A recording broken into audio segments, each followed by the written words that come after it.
Hello, everyone, and welcome to the Today's the Day Changemakers Podcast. I am Jody Grunwald. This week, my guest is Mariama Bah. Mariama was born in Sierra Leone to the Fulani tribe, in which tradition and faith were far more highly regarded than female rights and education. From a young age, Mariama believed she deserved so much more. From fighting to get an education while still living in Sierra Leone, to having to suffer through circumcision, fighting against and not accepting an arranged marriage, to moving to the United States, marrying for love, getting a scholarship to NYU, and becoming the author of Free and Whole, My Journey Towards Education and Freedom as a Fulani and Muslim Girl. She is now starting a business and has a master's degree in global public health nutrition. This is a story of a woman who is determined to live the life she knows she deserves, and she shares her story in the hopes that it helps others living in difficult situations find their own inner strength and determination. Please subscribe to the Today's the Day Changemakers YouTube channel. Stream this podcast on all streaming sites. Reviews and shares are always welcomed and help us to be heard. Like us on Facebook and Instagram by going to Today is the Day, Live It. To learn more about Today is the Day consulting and coaching services and the new Today is the Day Changemakers Connective, go to todayisthedayliveit.com. Sign up for our mailing list to be notified when new events and networking opportunities become available. Also, I am the CEO and co-founder of the Zach G. Applaudor Kids Foundation. To learn more about how the organization is connecting children with a financial need to an ongoing creative outlet, go to applaudourkids.org. The views expressed by all Today's the Day Changemakers podcast guests are their own. Their appearance on the Today's the Day Changemakers podcast does not imply any endorsement of them or any entity that they represent. Have a great week, everyone. Hello, everyone, and welcome to another episode of the Today's the Day Changemakers podcast. I am Jody Grunwald, and as I say, every week I get to interview the most incredible people who are just sharing their stories, making change, doing incredible things with their life. And today I have Mariama Bah. Hi, Mariama. How are you? Hello, Judy. How are you? I am so good. I'm so happy to finally have you on. I know you've been patiently waiting and now you're here. So I want to read a little bit from your bio and then we're going to get into a great conversation. Okay. So Mariama Bah was born in Spurloop, Wilberforce, Freetown, Sierra Leone in West Africa. Did I get that right? Yes. Awesome. And lived her years between Sierra Leone and Guinea. Now living in Irvington, New Jersey with her husband and son. She is from the Fulani Tribes. Is that right? Yeah. And they value more tradition and faith than female right and education. Though that tradition ran proud and deep from a young age, she witnessed how fear and tradition often unfairly treated women. She witnessed firsthand the abuse that women faced and tirelessly aimed to be in control of her own life from a young age. From fighting to get an education and culture in a culture that values religion over education, manipulated and suffered into circumcision, choosing not to accept an arranged marriage and marrying for love and moving to the United States, she made her mind up at a young age that she would carve her own path and make her life the way she wanted it to be. Her journey has left her free and whole, a journey she hopes inspires girls around the world who are on their own paths towards education and independence. And she wrote an incredible book called Free and Whole, My Journey Towards Education and Freedom as a Fulani and Muslim Girl. This book is for all the girls, women, and others who are trapped by customs, tradition, and religion to encourage and enable them to achieve their dreams. Mariama, how did that feel to hear all that? Oh my God. I'm just saying, did I write that? Oh my God. It's amazing. I'm so happy to hear that someone is reading my bio. Yeah, seriously. Well, you know what, though? The one thing I want to say from the top of this is the amount of courage and that you and what you all the, and we're going to go into some of the things that you've been through, but the amount of courage and what it took you to get to write that on the paper. And that's why I just want to applaud you, from the top of this show for sharing and being willing to share your story, because it's personal and it's just not everybody's willing to do that. So thank you for that. Thank you. Thank you. Thank you too. So let's get into some of this stuff here. So you were born and raised in Sierra Leone, yeah. and you mentioned that there's a lot of things that you had to go through and see. And so tell us a little bit about Sierra Leone and your experience as a child. Okay, I was born and raised in Sierra Leone, but spent some time in Guinea also. It's like back and forth. Yeah, but in Sierra Leone, it's kind of bittersweet. Bitter because I was forced into circumcision and also was tormented getting married at early age, which I refused. And it's kind of also sweet, but because I put myself into school to be who I am today. And I want to talk about a little bit Guinea because I spent some time in Guinea, like in my childhood. Some in Guinea also is kind of bittersweet, just like Sierra Leone.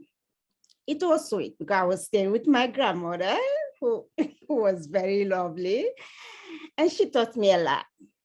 She taught me how to love people. She taught me that living a good life is not just happiness. There's so many struggles on the way, but you have to know how to handle whatever comes your way. And there's also bitter moments in Guinea when one of my cousins sexually abused me, and he was very respected and loved in the community. And I couldn't tell anyone because of all that value, the respect they had for him in the community. I was scared to tell anyone. So I decided to keep it to myself until recently when I come to America, finishing everything. I tried to explain it to my sister before I even put it in the book, but some of them saying, anyway, it's the past, forget about it. But it's something that you never forget about. No. So my life was kind of bittersweet, back and forth. But I'm glad that I was able to be who I am today. And the way you explain it, and I'm watching your facial expressions, and I can feel the pain when you share the painful things, and the glow that you get when you talk about where you are today, and just it looks like just euphoric for you. And I just feel that through the Zoom screen here when you say that, and it's awful and horrible to not be validated when you tell somebody what you've been through, and they kind of try to tell you to forget about it. And it's even harder when that's a friend or a family member, because you want them to be on the journey with you, or say those kind words like, I'm so sorry that you went through that. And if you need me, I'm here for you. Yeah. And it's hard not to hear that.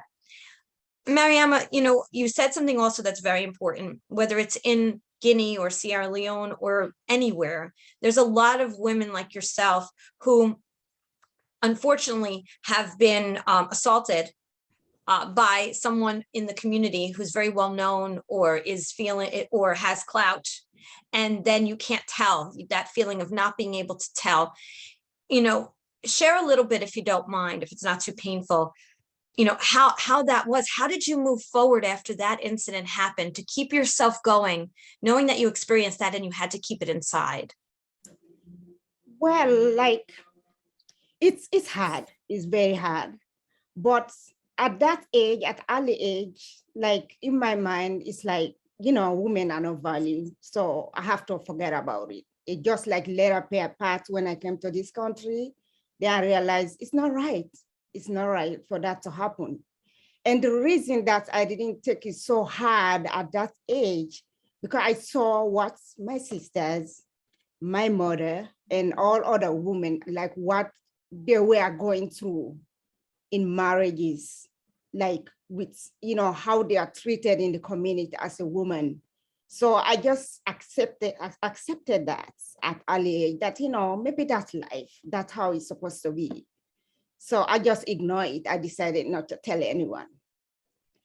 But later on, when I become more educated, I know how important women are in the society everywhere. and what women go through and the hard work that women do, I realized that all that abuses is not right for women. It's not right for anyone to go through. So then that's why I decided to put the story in the book. And I decided, I said, okay, let me tell one of my family or friends to see what they think about it. But as I say, when it comes to culture, so many people value culture over every, like so many other things, especially when it comes to like my tribe. They value culture and religion over so many other things. So as I said, okay, I told like my family and friend, but it's like not all of them like felt like the way I was feeling.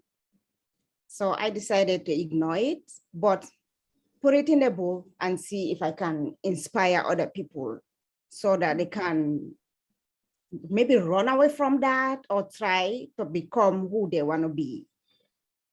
Yeah, absolutely. So it was hard, it was very hard. One of the things a lot of people live in shame and they live in silence. Yeah. And it controls their life when they don't let it out and they don't share it. And there's that it's an unfortunate thing that there's that shame there because it's not the person's fault that it happened to. You know what I'm saying? It's not. And when we can share, and I've been hearing this more and more, Mariama, when we share our testimony, right, of what we've been through, we allow and give permission without even realizing it for others to do the same and create the supportive group of people that can surround each other and lift each other up. Do you feel that way? Oh yeah, absolutely right. Seriously. The moment like I put my story in the book, it's like I'm free. I'm free. I'm so happy. Maybe there is one or two people can learn from it, can be inspired from my story. And the fact that like some of the people that I didn't tell much people that I told about my sexual abuse, even though they didn't accept it, but the fact that I, release it from my chest, say it out, I felt more good and release. Yeah, I think sharing your story is very important, not just to you, but so many. You can inspire anyone with your story. Yeah. And the other thing I'll just go back to real quick is that when you share your story and the other person doesn't validate you, it just means you haven't found the right person to share your story with yet. Like, don't stop. I just want to tell my listeners that don't stop. If you're sharing and that person doesn't give you what you need, it just means that person doesn't have it in them to give you what they need. So you need to keep looking. Do you feel that way as well, Mariama? Yeah, I felt that way. That's why, as I said, I shared it to a family member first. Then when I saw that they didn't value it or something, then I decided, maybe I can put it in the book so that so many people can know about it. And I know so many people are going through it and they're scared of, coming out and telling their story because of, not being valued or not, like, so many women, when you come out and tell your story, they will, they will not believe you. They will not believe what they're saying. And there's always your fault, or maybe encourage the person, or why didn't you say it early? But maybe at that moment, you don't have the power to say it. That's why you didn't say it at that moment. Yeah, and it happened so many times. So at this age, you're getting old, you matured now. Why didn't you say it early, or why didn't you complain about it? But you never know the situation at that time. Yeah. Sometimes when you say it at that time, it become your fault. So sometimes you have to wait when you think you're comfortable of saying it before you say it. Yeah. You said in your bio, and I'm going to look for it here real fast. You talk about the fact that you knew it was wrong from the beginning, right? You knew the traditions, they're so deep within the culture, but they didn't feel right to you. Yeah. So did you share that with anyone in the beginning, that it within your your family or friends and say to them, I don't think that this is right? And did they try to convince you that it was? No, I never, because I knew at that moment, at that time, no matter what I say about the culture, religion, they will never understand. So I just kept it to myself. But I determined that no matter what, I have to run away from that. Do what I want to do to be to be who I want to be. But I never tell anyone because. What do you, go ahead, I'm sorry. Yeah, because I know no matter who I tell in my family or relative or anyone, they will never understand. So that's why I kept it to myself. Yeah. What do you think is inside of you that pushed you for that? Do you have any thoughts of that? Because there are probably a lot of women and girls out there who may not be in that exact situation. It could be something different. Where do they find that resource within themselves, do you think? Well, for me, I won't tell you that it's like this person that inspired me or something. It's just my inner self, like myself, like the thought of being like somebody in the society, the thought of being well-educated, one day be helping others. That's what pushed me to do whatever I'm doing or I did. But nobody inspired. It's my inner self. Like I was telling myself, you have to do this. You have to do what you want to do. You have to do to be somebody in life. That and I keep on. Yeah, I used to speak to myself, like in the room, or sometimes say, "Am I crazy that I'm speaking to myself?" Awesome. But that's how That's how I went through. Yeah, speaking to myself always. You have to do this. You have to do this. There's a saying: you come into the world alone, you leave the world alone. So you have to love who you are because you're doing your life really, you're with people on the outside, but internally it's just you, and you have to love who you are. And when you come into the earth, you're too young to know, but when you leave, you want to be able to look back and say that this was the life you wanted. Oh yeah. Mm-hmm. So just a few more questions about your childhood here, because I just want people to understand the impact of what so many people in other cultures are going through. It's just so important because we don't know and we just go on and about our lives, but there's so much going on in the world and other parts of the world that are just so difficult and so hard. You talked about arranged marriage. How old in your culture would those marriages begin at? Usually at the age of 11, 12, 13, because for me, like I was like, they wanted me to get married at 13 years old. Like just after I started school, put myself to school, they say, oh no, you have to leave it. And it's just not about arranged marriages, marrying like your cousin, your first cousin. It's like marrying your brother, you understand? So, and I saw what happened to what happened to my sisters. Like most of my sisters, their first marriages were arranged marriages. And to close relative too. So I saw all the abuses, like, they go to their husband, they beat them up, cause them physically and mentally abuse them. They come home to my father or to whoever there, and they tell them, go back to your husband. You have to respect whatever the husband say. You have to obey the husband. You have to be submissive. With all the abuses, they have no help. They have no one to rescue them. And I said, no, I'm not going to go through that. So I say, my inner self said, no, you're not going to do that. you have to move away. So no, seeing all that, what my mother and sister went through and other women and my neighbors, I said, no, I'm not going to do that. I'm not going to do that. So that's incredible that you have that inner strength. And I'll keep saying that because for those who don't, that are listening, find someone that will be that inner strength for you, with you, be that supporter. You may not find them right away. It may take a little time, but don't give up. I just want to say that, don't give up. Mariama, I'm going to bring up something that's definitely a little bit more of a touchy subject. You and I talked about it offline, and I just want to bring it up because I think people don't understand.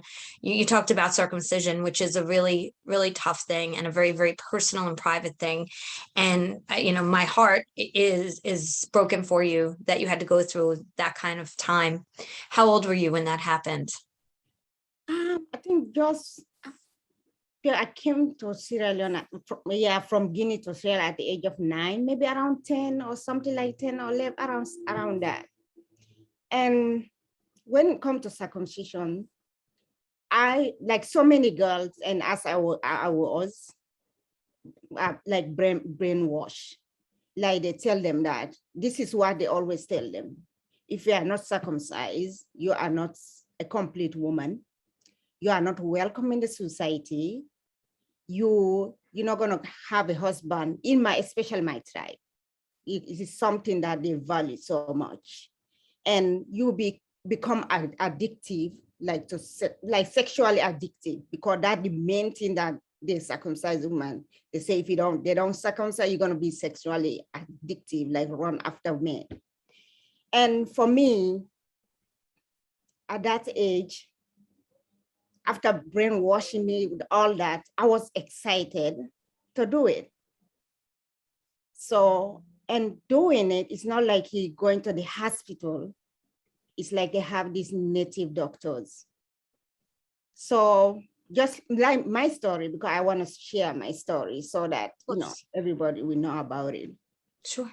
So at that age, that like me and my colleague at the same age, they took me to these native doctors.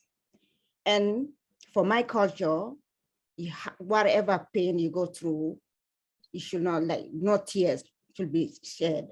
You have to be like, hold your breath, not crying, because if you cry, that's, you're not a strong woman or something. So they took me first, like in the circle, like so many women were standing, and they put me down, lay me down without anesthesia and without anything. Oh yeah. And I wanted to cry, but I was thinking about, if you cry, they will laugh at you. They will say, oh, this girl cried, so she's not strong. So I was holding it, making like with the pain within me. But that was not the worst thing. The worst thing, after a few days, they came back and said it was not well done. That was the most painful thing that happened to me. They said, it's not well done. And like 5 days after, with all the sore or something, they said they have to do it again. And they came, like 4 of them, like one was held in my hand, 2 like holding the foot, and the woman said they have to do it again, and nobody was there. No, my mother was not there, my sister, nobody. And they put me down. I screamed so hard, Julie. I screamed so hard, the pain. I never felt that pain in my life. I felt I never felt that kind of pain. And they put me down, squeezing. I screamed so hard for them to stop. They never stopped. And I was bleeding so bad. And they decided to put me like in the basin, like salt water, just to cut down the basin. And put me there and left me there for hours without even checking on me. Yeah. Without even checking on me. I left me there, sitting there, bleeding so much, like the entire water was like blood, bleeding so much. And after so many hours, they come back and put me down. And that's the pain that I can never forget. And I think no one should go through that. No girls should go through that, because for me, it's about tradition, It's about tradition. It's not even written in the Quran, because sometimes they use religion to justify tradition. You understand? Oh, you have to do this because that's how the religion says. Well, no, it's not written in the book, like the Holy Book.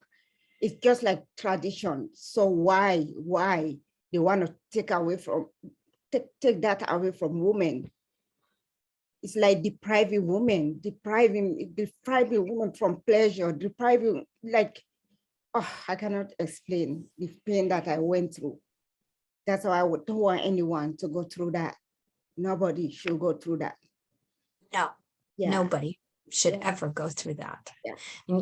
And I am so, it's hard. I'm just listening, and heart-wrenching. And that was you there. And you are probably one of the strongest people I know, because to share your story, I'm blessed to know you, to share your story and help other people and the things that you've done from that moment.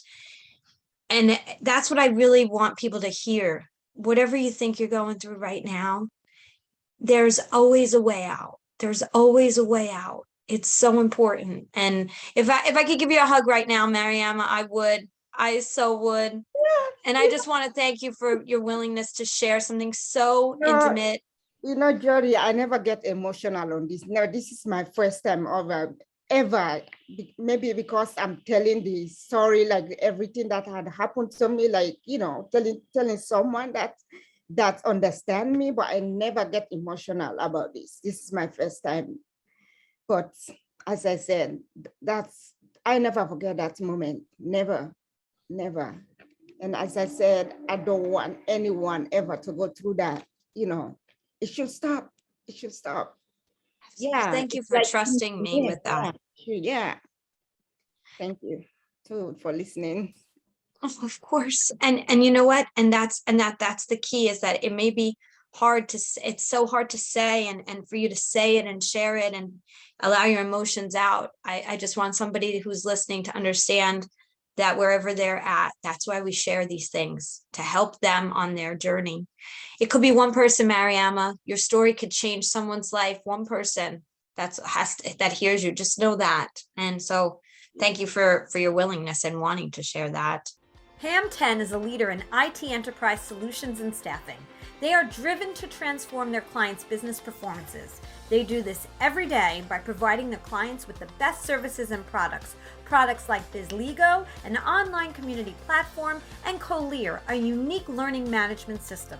They also transform the lives of women and children through their associated nonprofits, SheTech, which supports women in and joining the technology field, and Softkin, support organization for kids in need.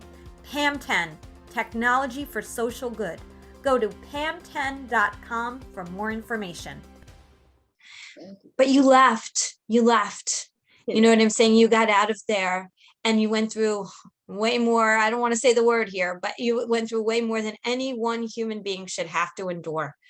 But tell us, because I'm sure leaving had to be so hard to get out, right? Because you're a female and you're leaving and you didn't want to get married, and you didn't get married at a young age at 13 years old. How did you stop all of that from happening? And how did you leave? Well, as I said, since I look at my neighbor's kid, the first time I look at them, I put in their uniform, passing by my gate, having their backpack, passing there. Then like tears were running my eyes, wondering, when will I be like them? How can I be like them? Since that day I decided, okay, I want to go to school. Then I went to this person that's helped me study, because I started school very, very late. I didn't have the basic education. That's why I'm still struggling with the grammar stuff because I didn't have the basic education. Yeah. So since then, I put on my uniform, then I decided no matter what obstacle, no matter what happened, I must fulfill my dream. I must complete my education and be who I wanted to be, not just for me, but to other girls or other women and whoever I would be able to help. So I decided, but not just that, with prayer, because I pray a lot. I did, with prayer, like patience and perseverance. I try not to let anyone stop me from what I want to do. Yeah. They tried to force you to marry, but you were able to tell them no, you weren't going to? Oh, yes. I told them, I say I want to, because the moment I started going to school, then my cousin, because he was living around and he was way older than me, they said I must marry to him. I said, okay, I just started school. So how you want me to marry to him? They said, then my dad, because my dad, when I started school, my dad disowned me for months. He said he doesn't want to speak to me, nothing. But I still try to be close to him because that's, he's my dad, no matter what, you understand? But when this marriage issue came around, I tried to convince him. I said, okay, can you bear me? Let me finish high school. He said, no, nothing. He will never bear me for that. I have to leave school and get married. I tried to convince him, try all kind of stuff, convince him.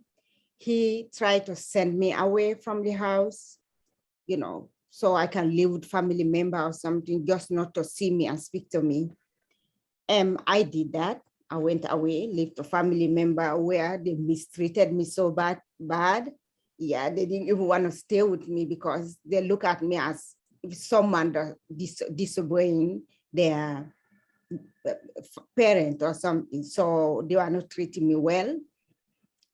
Then I find people around, like, well-educated people. Just try to speak to my father and convince him to let me finish just high school. People come, whoever come, like minister, like well-known people, well-respected people. I try to get connection from my school, like my teachers were helping me. So they come, speak to him. He will say, okay, I will accept, no problem. Blah, blah. I say, okay, but the moment they leave, he will start again, like abusing me, telling me what, like who I am, like I'm not like a human being, I'm gonna go to hell, all that stuff. So one day, like in school, like, I try to push it, like, convince it until I get to high school. So I have like several teachers, and like there was a woman that were working in UN, like he was like activist for women rights or something. So one of my teacher connected me to her. So she came to my father and speak to him. Then he said, okay, I'm gonna agree, I'm gonna give her a few weeks. But still, he was not giving me food.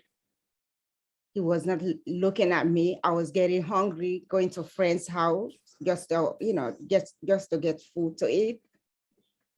And that's how it comes. Like he was kind of okay, not okay. He doesn't want to see me, but he just trying to accept because the others said to accept.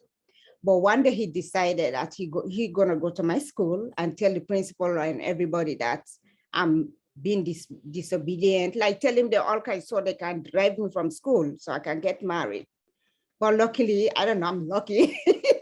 So they said, don't worry. Then I myself went to the principal. I said, this is what my father is going to tell you. Please don't believe. I want to be there. I want to go to school. This is what I want to do. Then she said, don't worry, let him come. I will tell him what I want to tell him. But luckily, I have like people that helped me, paid my school, were supporting me, giving me money for lunch. Yeah, like I have so many people out there that helped me. But that's how the struggle went. Like we're back and forth, like, it's no matter what. So then this war started in Sierra Leone because there was a civil war in Sierra Leone. So I decided to go Guinea, after, so that the war can settle down.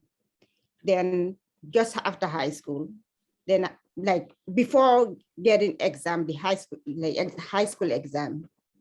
So I went there, war was finished, everything. I wanted to come back.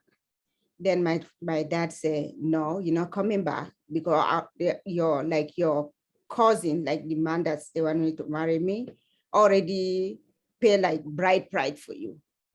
So you get married soon. I said, what? I said, I don't know nothing about that. How they can pay bride price for me? So, well, he's your husband now. I said, okay, no problem, but can you allow me so I can take my high school exam? I only just want to find a way to finish. He said, no, you're not coming because I said, please come, the moment I finish my exam, then I'll go to my husband, I will stay with my husband. Then boom, boom, boom, I can say, okay, come. Then I come. I went to my friend to stay with my friend because by that time, the guy that was paying my fees since I was young, he died because my dad was working for a white guy, a German guy. He's the one that was paying my fee fee until like high school, but he died. So I came back, I stayed with my friend, but he was not happy about that. So he sent me another place to stay where, like a family member, where they taunted me so bad because of this guy. And the place that I was staying, that my cousin also came from Guinea and stayed in the same building. Yeah, so he stayed in the same building. So whenever I come out, like it's like a family house. They were people tease me, like you say, look at you, you think you are so better than anybody. You want to be educated more than anybody, like teasing, tormenting me, all kind of, I can't bear it. But as I say, my inner self was motivating me, but I also have support from teachers, from others.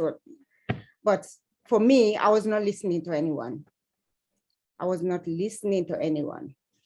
So there, and my mother was the huge support for me, but like she cannot say much.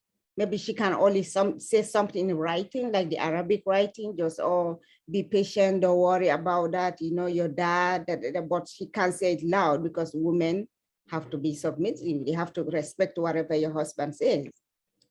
But at that time, my mom died too. Like she got sick and died. She just wrote me a letter, say, oh, Mariama, I know you want to be educated. That's fine. But your dad is so angry at me. He doesn't want to see me, but follow your dream. So I got the letter, read it, and wrote a reply to her. But the day that I wanted to send it to her, I got the news that she died, which was the hardest thing for me ever. The hardest thing for me ever. But as I say, when it comes to that marriage, it was like it's a long journey. I have to find excuses just to prolong that marriage issue so I can have a way to escape it. So they're just prolong. And, people are taunting me about it, like telling me, oh, it's written in the Quran. If you don't marry your cousin, you're going to go to hell. And some of my uncles were coming in the room, opening the Quran, become a Muslim, the Quran. They open it, reading from like surahs within it. Say, oh, this is what is written here. If you don't obey your dad, you're going to go to hell. When I walk on the street, my cousin will attack me. Oh, who you think you are? But as I said, I don't know. There's something in my head say, don't listen. Sometimes, accept, like my head, accept and still go to say, no, don't accept. So it's something in my head that's always pushed me. Do not accept this. You started it, you come too far, you have to continue it. You have to continue. Yeah. So, and as I say, I was finding excuses just to push it until I got a way to come here. And, When did that happen? And how did that happen that you came here? Well, that one, it's still, there's a system, they call it a lottery, like they call it DV, but like a lottery that back home you play. If you won, then you come, you have papers. That's how I came. Yeah, so then my sister was here too, my older sister, so she was helping me with finances, all that. So that one too, my dad, he was so adamant about that. He said, you have to get married before you go. Woman cannot travel alone. If you go there, you're going to be on streets, you're going to follow men. So you have to get married. That too, I have to find somebody to convince him. It's like I was ready for him. Whenever he said it, I'm ready to find somebody to convince or find excuse. I was ready to do so, just so, to achieve what I want, So, but I came through DV. I came to this country, and luckily my sister was here. She assisted me, and I started, my life here. How old were you when you came here? Oh my God. I can't even, I was older. I came here 2007. Okay. Yeah, I was older. Older. So yeah, it's a newer experience for you, but you went to school. Oh yeah, I came here, I struggled. I started working as a nursing assistant in the nursing home. Started working as a nurse's aide, like home health aide. Nursing home, like terrible. Then, Then I went to be a certified nursing assistant. I applied job in the New York Presbyterian Hospital, so they hired me as a certified nursing assistant. Then from there, I started schooling. But the moment I came, I applied for school, since I did my high school over there. So I was accepted at Bronx Community College. From there, like I was doing very well. Then I got a scholarship to go to NYU. So, I mean, I'm just applauding you over here. For those who are listening and they're streaming, I'm applauding on Zoom here because, oh my gosh, you went to NYU. That's incredible. Oh, yes. What did tell us about what you went for, and you graduated, right? Oh, yes. But, oh my God, it was a struggle in NYU. Like the Bronx community, I was very smart. And I won't tell it I was not smart in NYU. but because that's how I get my scholarship. But when I went to NYU, there's like a competition, and I was working like overnight, full time in school, full time in at work. Like then I have to commute from NYP Columbia Hospital to, like, in the morning after work, I have to go to school directly. I was sleeping in the train, sometimes missing my stop. Oh my God, Jody, it was. Oh my goodness. Determination. Listen to this determination. But, like the first day at NYU, it's like I never been in school, and I was doing nutrition because, later on I started public health nutrition, but I started with just nutrition. And at that time, there's not much Black people in nutrition. So I was the only African Black in the class. And I was so scared. I said, oh my God, my accent. If I open my mouth here, everybody gonna look at it. And that's how it was. The moment they say, okay, introduce yourself. Then I get up, oh, everybody is speaking nicely. Then I say, oh, my name is Mariama Bah. I'm from, so everyone turned and look at me. I said, oh, then I said, oh, okay, what happened here? But it was so hard for me to adjust, Jody. It was hard, especially the language barrier. And I was working like I was sleeping, like even in my class because of, and one of my teachers advised me, oh, cut down your hours. I can't cut, because I was supporting my sibling back home, like school, because I wanted them to continue school. Then I was helping my sisters with bills. So there's no way I can cut off like some hours to work part-time and full-time in school. So it was hard. Yeah, sleeping on the subway. Sometimes I pass my stop, then I say, oh my God, did I pass my get out? Yeah, it was hard. It was very hard. Yeah, Jody, but I managed to survive. You did. I mean, managed to survive. I mean, incredible, just motivation, determination, inner strength. So many words to use here. And you wrote a book in the middle of all of that. And I want to get this title right, Free and Whole, a Journey. So I'm sorry, Free and Whole, My Journey Towards Education and Freedom as a Fulani and Muslim Girl. I mean, incredible. When did the book get released? March this year. Yeah, it's already out on Amazon. Yeah. All right, everybody support Mariama and go take and listen to, buy the book. I'm just so overwhelmed by your incredible story. It's just unbelievable. And married and a son, right? Yes. So where did you meet your husband, here or back home? Well, I knew him back home, but the strange thing about it is like I'm so weird, Jody. And he's like, we are from different tribe. And he's a Christian, I'm a Muslim. so on, which of course the Muslim, or you cannot, especially my tribe, marrying a Christian is like abomination for them. Just imagine you have to marry within the family. Then you decided to marry out of your tribe and out of your religion. It's like, oh no, it's not acceptable. Well, I decided to do that. You're a rebel. You're a rebel, and in a great way. In a great way. It's listening to your heart. That's the key. I decided to just. It's not because I don't, like my family or my tribe or something. It's my choice. It's something that I decided. This is what I want. This is who I want to be with. And I knew him earlier, like we started as friends, friendship, discussing. The surprise, even when he proposed to me, I was like, oh, skeptical. Oh God, your, my family, my tribe, because everybody my tribe.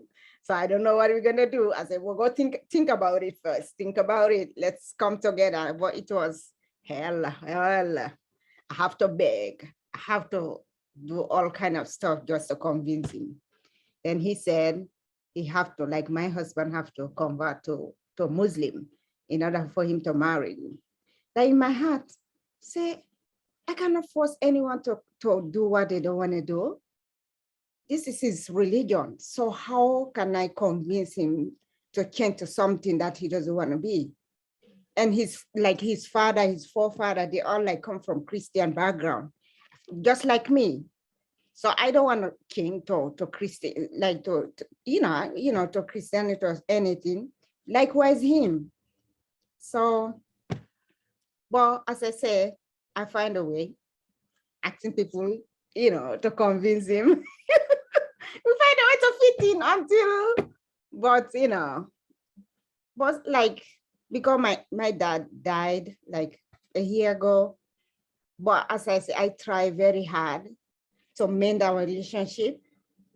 It's like not just for him, but for me. I wanted to live peaceful, knowing that he's in my life, and trying because I didn't want him to die or anything happen to him without for making peace between us.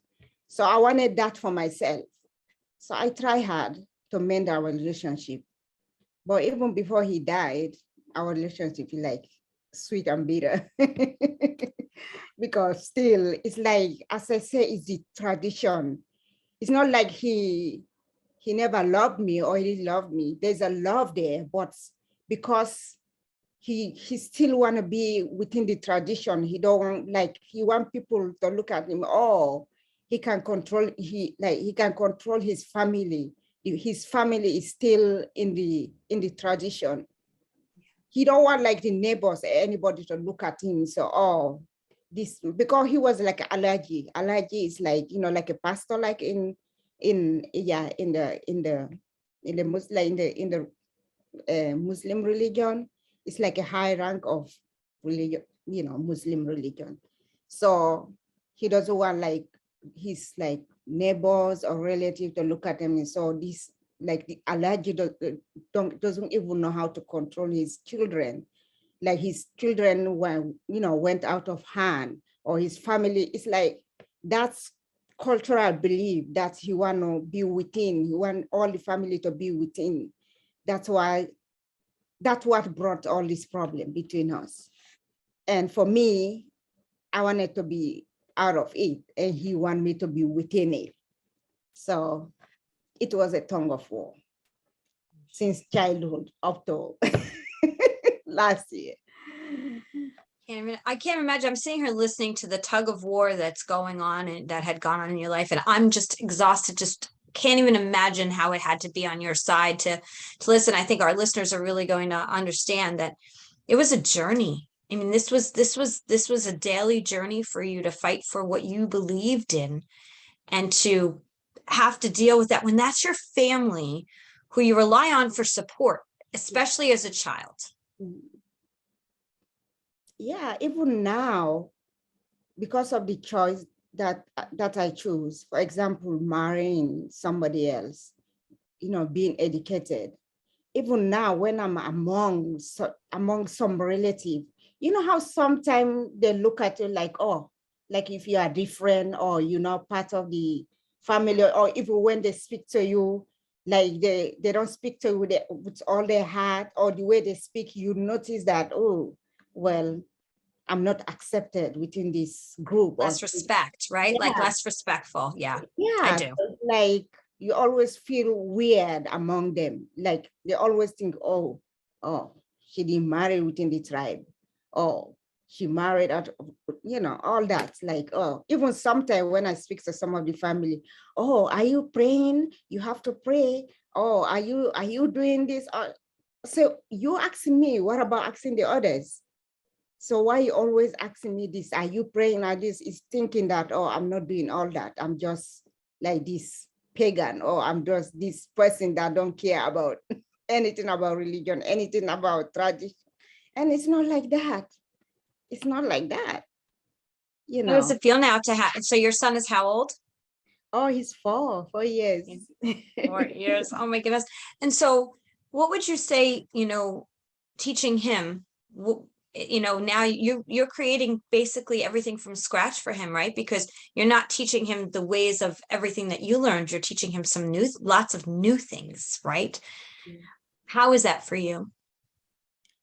Well, like he's young now, but I'm still teaching him, like, you have to accept who you are.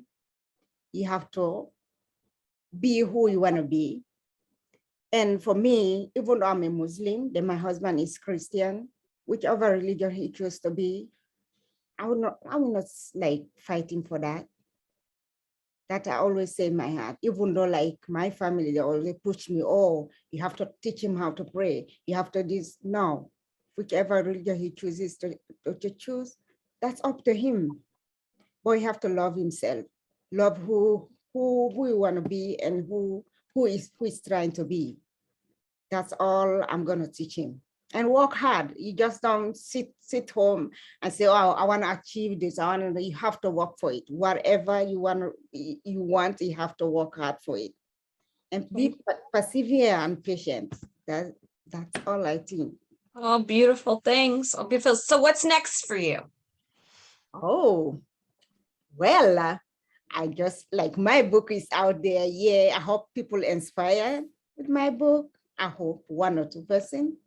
And my plan, I'm trying to open my business too. Yeah, that's my plan. So I'm in the process of, creating my business. Already started, but I believe I will succeed. I believe that. Because when I start something, yeah. I don't doubt it. And I'm a fan, and I'm rooting for you every single step of the way. And anything that I can ever do to help you, you can always count on that for sure. And Mariama, just quickly, what is the business? So if anybody's listening, maybe there's something that they need from you or they can help you. So what is the business you're creating?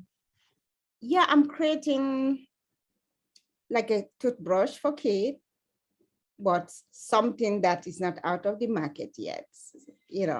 Something that I don't want to say. No, don't give it away. Don't give it away. But I know a little bit about it, and I have to say, and you're an inventor. Like it's just incredible. Like from where you were to where you are, and the beauty of your story it's just so beautiful, and it's been so traumatic on one hand, but so beautiful on this side. Yeah, thank you, Jody. Thank you for listening to me. All this. No, are you kidding? I could listen to you for hours, but I do want to ask you one last question. Yeah. So what is the footprint you are creating right now that you want to leave behind? Well, as I said, so I put myself to school. I worked so hard to achieve my education. And I put my story in the book. And I believe whoever read my book, or 1 or 2% gonna inspire with my story.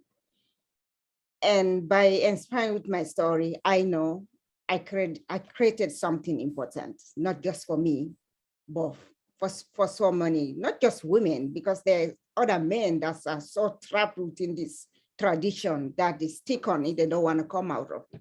I hope it can inspire other people too. And as I say, people might remember me about this, or my story, or my book. And as I say, I'm starting my company too. And I'm going to continue my journey.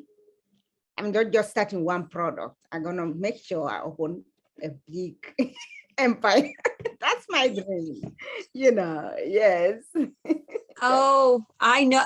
This is one thing I can say, just knowing you for a very short time. I have full faith in whatever you decide you're going to do, you will find a way to make it happen. Yes, Judy. Yes. Yes. I believe that too. I believe in myself. I always do. And that's one of the things that, the Changemakers is all about. It's for those Changemakers to come together and work together, but it is also to inspire those who don't know where to begin. And so hopefully, and I believe this, you definitely inspired me, and I know that you'll inspire so many others who listen to this episode. So I just want to thank you for sharing so many personal things with us today. Thank you, Judy. Thank you for listening. Thank whoever is listening to me. I appreciate it so much. I hope you guys gonna inspire. My story, Absolutely. Mariama, thank you again for being part of this episode. And is there anywhere that anybody can follow you? Are you on social media anywhere? Yeah, I'm like Facebook and Instagram. Okay, what do they go to? So the Instagram is just the Barrier Mega, like my email, just like the first, not at Yahoo, just Barrier Mega. Just type that, you see me. Then the first Facebook is just Mariama Bah. But so many Mariama Bahs though, but oh my God. Find you. Oh yeah, the name is so common. Mariama Bah. Yeah, we'll make sure to put everything in the show notes so that everybody can find you and follow you and watch you build your empire for sure. Oh yeah, Jody. Oh yeah. Of course.